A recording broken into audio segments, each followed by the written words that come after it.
The Holocene has ended. What we do now and in the next few years will profoundly affect the next few thousand years. The only conditions modern humans have ever known so far are changing, and changing fast. Nothing stays the same on this planet. Everything changes. The Earth is going into one of these jumps, and you don't know what is going to be on the other side of those jumps. The Earth is always jumping.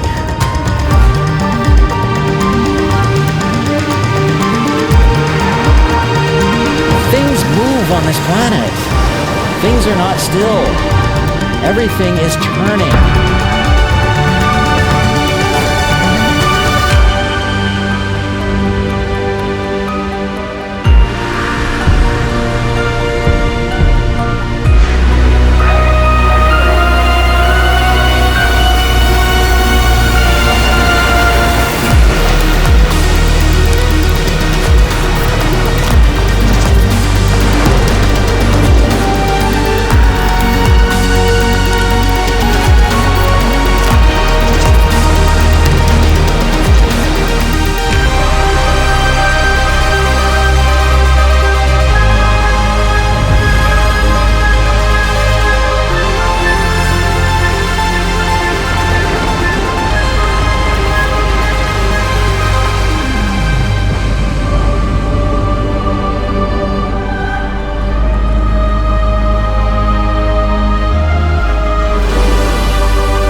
As it begins to run out of fuel, the sun won't simply fade away to nothing. Its core will collapse, and the extra heat this generates will cause its outer layers to expand.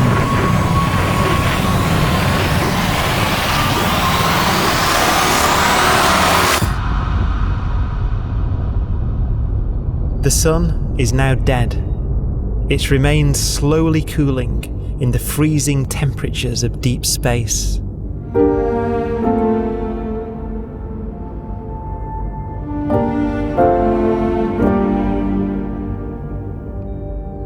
The fate of the sun is the same as for all stars. One day, they must all eventually die, and the cosmos will be plunged into eternal night. All stars eventually will run out of fuel. The temperature of the universe drops. The stars, one by one, in the night sky will turn off. And there'll be no more new stars created. And so that the universe will end not with a bang, but with a whimper. And not in fire, but in ice.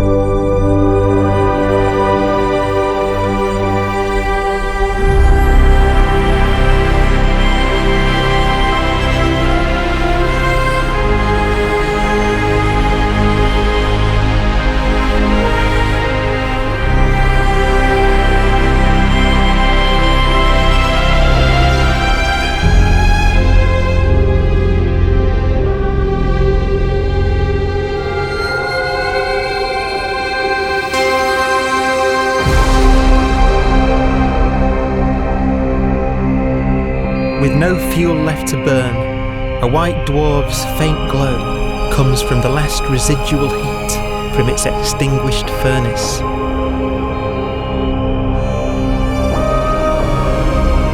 Looking at it from where the Earth is now, it would only generate the same amount of light as the full moon on a clear night.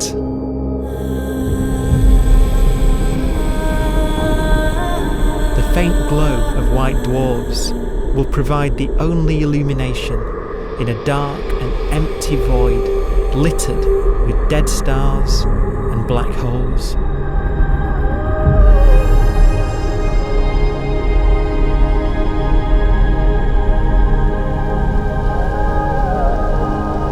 ways, it's kind of a ghost universe. It's the corpses, the zombie stars, that will take us into the future.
A black dwarf will be the final fate of those last stars. White dwarfs that have become so cold that they barely emit any more heat or light. Black dwarfs are dark, dense, decaying balls of degenerate matter, little more than the ashes of stars. Their constituent atoms are so severely crushed that black dwarfs are 1,000,000 times denser than our sun.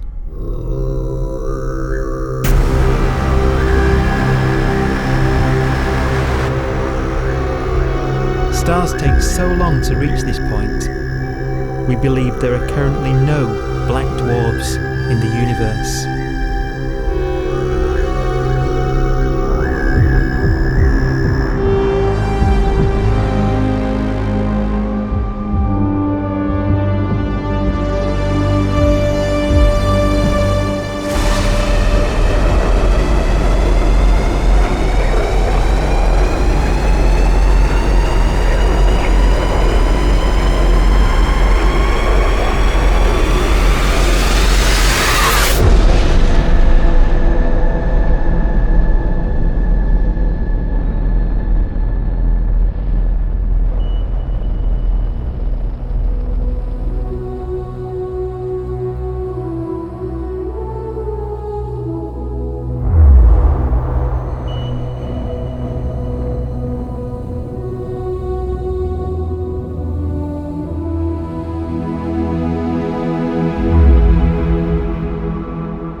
We have a pace of life that's based on really the energy available to us now.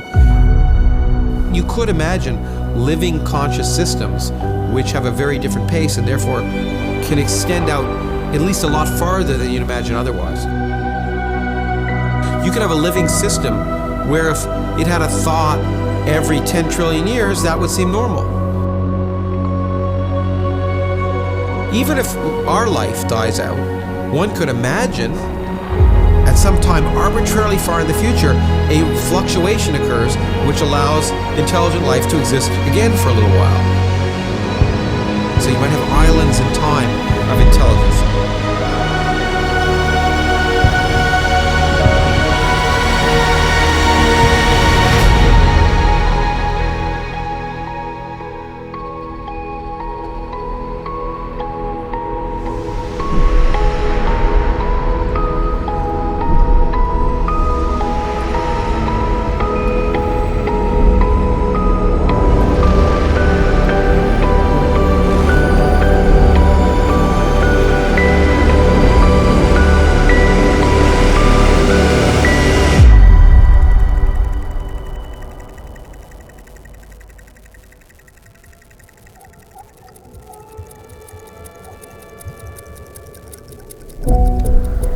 Proton, one of the fundamental building blocks of atomic matter, of what makes us up, can just spontaneously fall apart.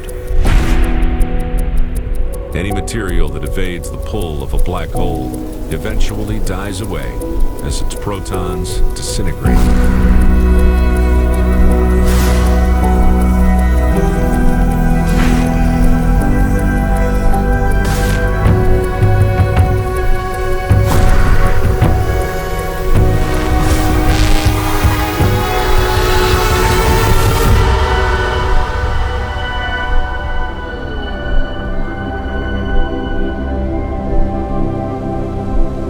The matter inside black dwarfs, the last matter in the universe, will eventually evaporate away and be carried off into the void as radiation, leaving absolutely nothing behind.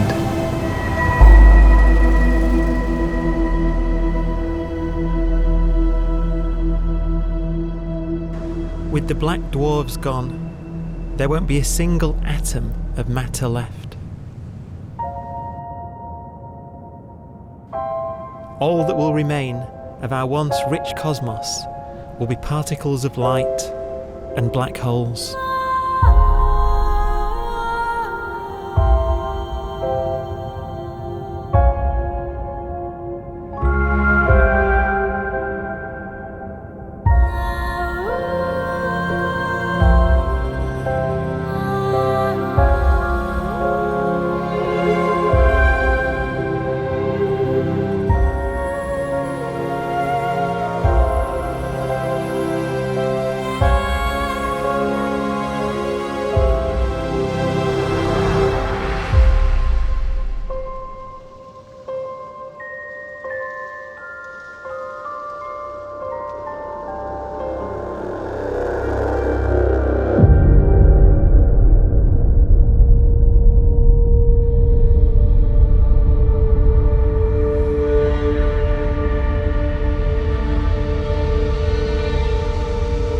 The arrow of time creates a bright window in the universe's adolescence, during which life is possible.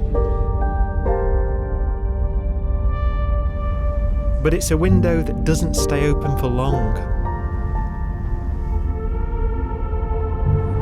As a fraction of the lifespan of the universe, as measured from its beginning to the evaporation of the last black hole, life, as we know it, is only possible for 1,000th of a billion billionth billion billionth billion billion billionth of a percent.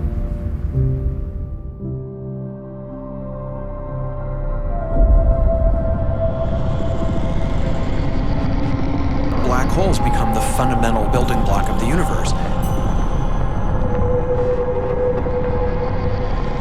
A galaxy will basically be a supermassive black hole in a center with smaller black holes orbiting it.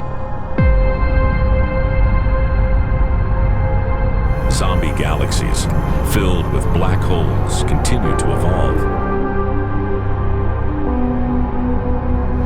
They'll eat each other and they'll get bigger, and maybe they'll fall into the supermassive black hole and it'll get bigger. The universe will still be an exciting, dynamic place.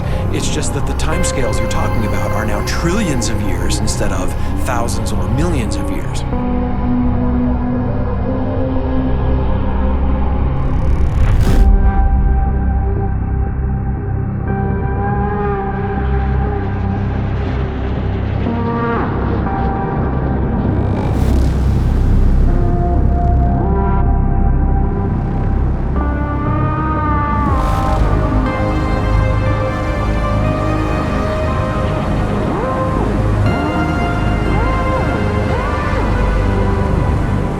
Black holes can bang on space-time like mallets on a drum.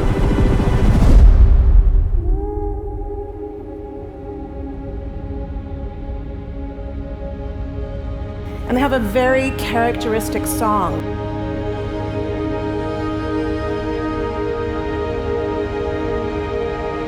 Imagine two black holes that have lived a long life together. At the end of their lives, they're going around each other, crossing thousands of kilometers in a fraction of a second. As they do so, they leave behind in their wake a ringing of space, an actual wave on space-time.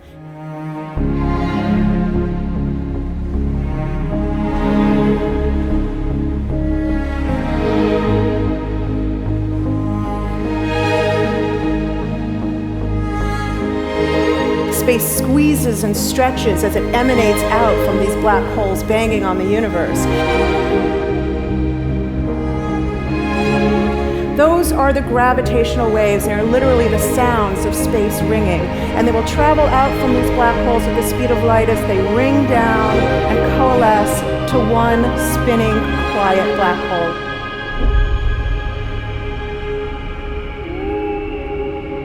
If you were standing near enough, your ear would resonate with the squeezing and stretching of space. You would literally hear the sound.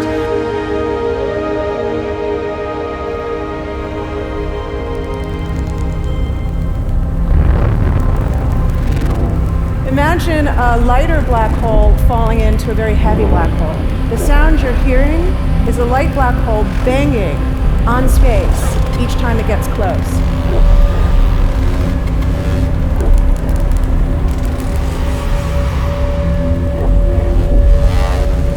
As it falls in, it gets faster and it gets louder.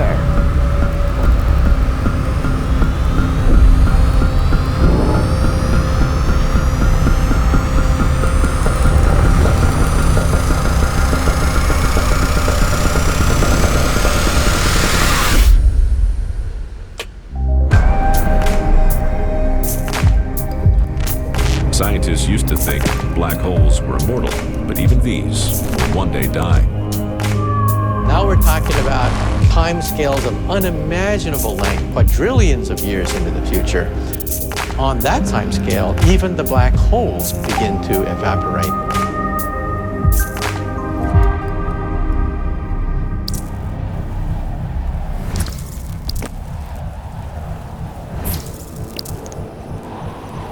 According to quantum mechanics, space is filled with virtual particles, antiparticles, that are constantly materializing in pairs, separating, coming together again, and annihilating each other.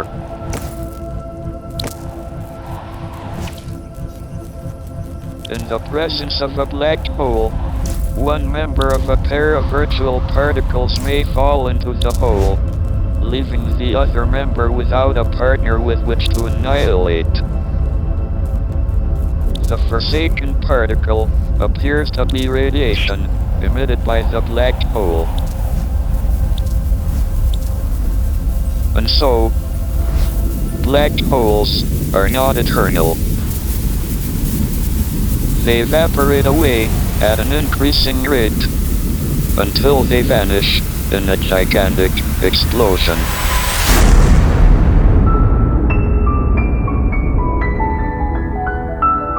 Quantum mechanics has allowed particles and radiation to escape from the ultimate prison, a black hole.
Philosophers and poets have asked the question, will the world end in fire or ice?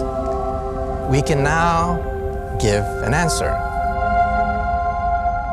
The latest evidence shows that the universe is not slowing down, but it's speeding up out of control. And the universe, we think, will die in ice. Trillions upon trillions of years from now. Empty space itself has energy. In every little cubic centimeter of space, whether or not there's stuff whether or not there's particles, matter, radiation, or whatever, there is still energy, even in the space itself. And this energy, according to Einstein, exerts a push on the universe. What is the weird stuff that's accelerating the universe? We call it dark energy. And this stuff is the dominant stuff of the universe. Almost 3/4 of the matter-energy content of the universe is this dark energy. And we don't know what it is. Dark energy, unlike matter or radiation, does not dilute away as the universe expands. This has crucial implications for what the universe is going to do in the future. So what will be the future of the universe? Well, if the dark energy remains dominant and repulsive, the universe will expand forever.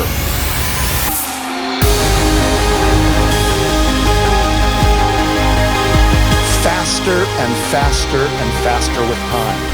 A runaway universe. 70% of the energy of the universe resides in empty space, and we don't understand why.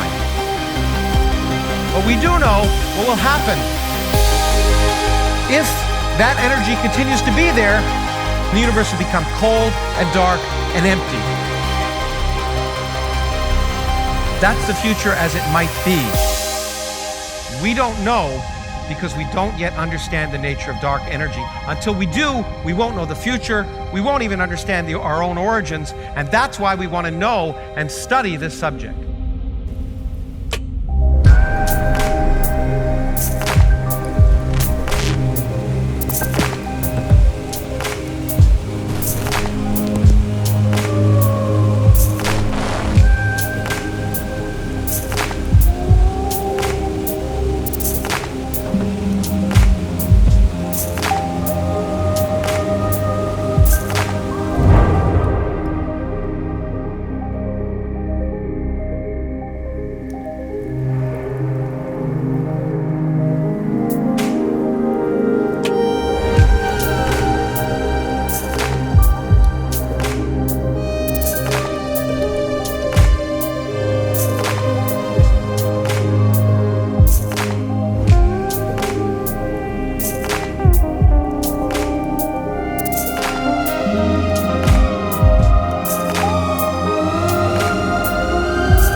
Forecast does seem to be for an ever colder, ever emptier universe.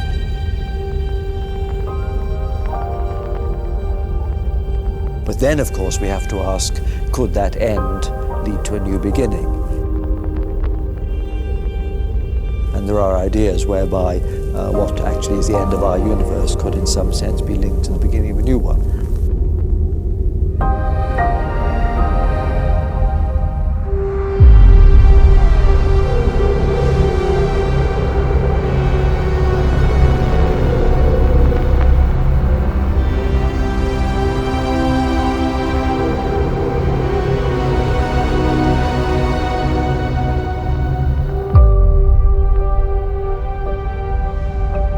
We've worked out the mathematics, the equations. They seem to say that if you have an atom smasher that can concentrate tremendous amounts of energy at a single point, you can perhaps open up a gateway, a baby universe.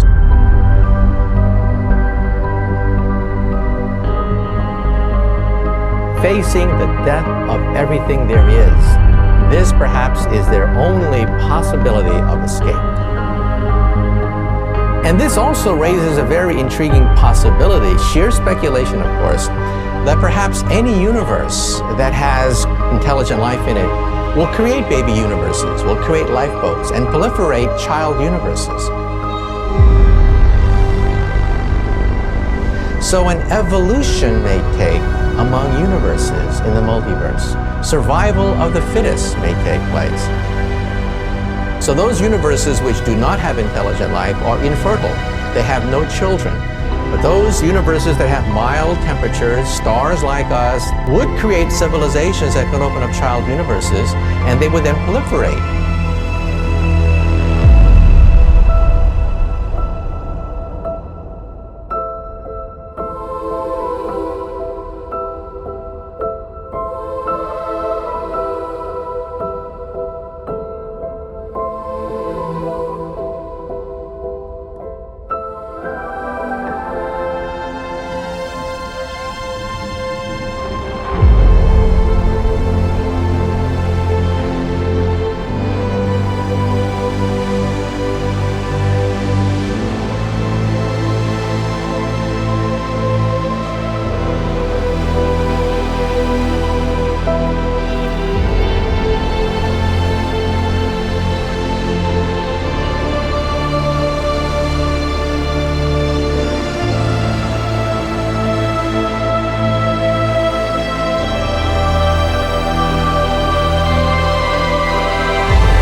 After an unimaginable length of time, even the black holes will have evaporated and the universe will be nothing but a sea of photons gradually tending towards the same temperature as the expansion of the universe cools them towards absolute zero.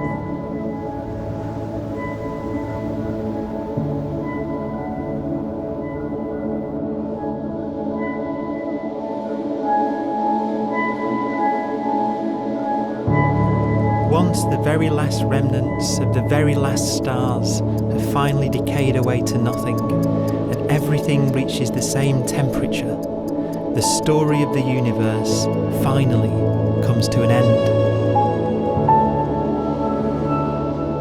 For the first time in its life, the universe will be permanent and unchanging. Entropy finally stops increasing because the cosmos cannot get any more disordered. Nothing happens, and it keeps not happening forever.